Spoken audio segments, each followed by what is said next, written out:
परभणी घटनेच्या निषेधार्थ वंचितचे प्रांतांना निवेदन। परभणी घटनेच्या निषेधार्थ वंचित बहुजन आघाडीच्या वतीने आज दिनांक 12 डिसेंबर 2024 रोजी निवेदन देत संविधानाची विटंबना करणाऱ्यावर कडक कारवाईची मागणी करण्यात आली।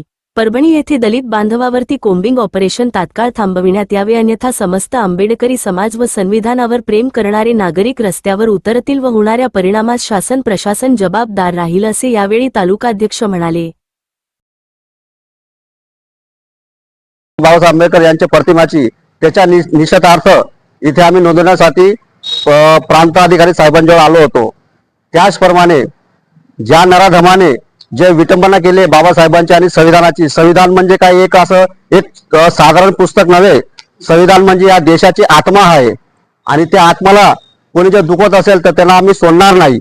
आणि हे कृत्य नुसतं ते माती फिरून तो असं सांगण्यात येते की तो व्यक्ती एक वेडगत आहे आणि त्याला समजत नव्हतं, त्याप्रमाणे त्याला वाचवण्याचा प्रयत्न केला जात आहे। राजकीय पक्षवाले त्याला वाचवण्याचा प्रयत्न करत आहेत।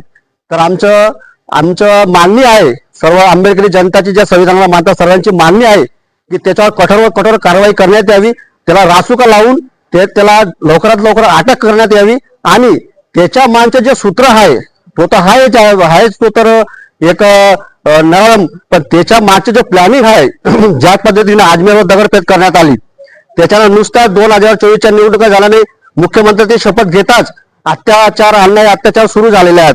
नुकताच अजमेरला पण सुद्धा दगडफेक झाली। त्याचप्रमाणे दलितांवर आता या आपला परभणी येथे आंबेडकर नगर मध्ये जाऊन पोलीसवाले त्यांना हल्ले करत आहेत, त्यांच्यावर कोम्बिंग करत आहेत, त्यांना मारपीट करण्यात येत आहे। तर माझी शासनाला विनंती आहे, याच्या मागचे जे प्लॅनिंग आहे, ज्यांचे सूत्र आहेत त्यांना लवकरात लवकर अटक करा आणि हे सगळं RSS BJP वाल्यांचे कारस्थान केलेले आहे।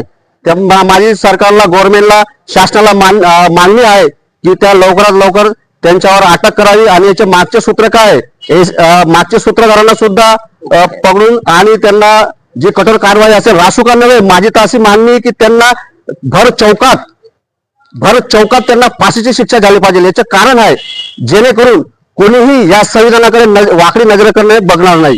याच्या पुढे संविधान म्हणजे काय, नुसतं काय साधारण पुस्तक आहे का? ती पूर्ण भारत देश या संविधानावर चालतं आणि त्या संविधानाची जर पायमल्ली कोणी करत असेल त्याला भर चौकात सराला फाशी द्या, अशी मी शासनाला मागणी करतो आणि माझे 2 शब्द थांबवतो। जय भीम, जय भारत, जय महाराष्ट्र, जय संविधान।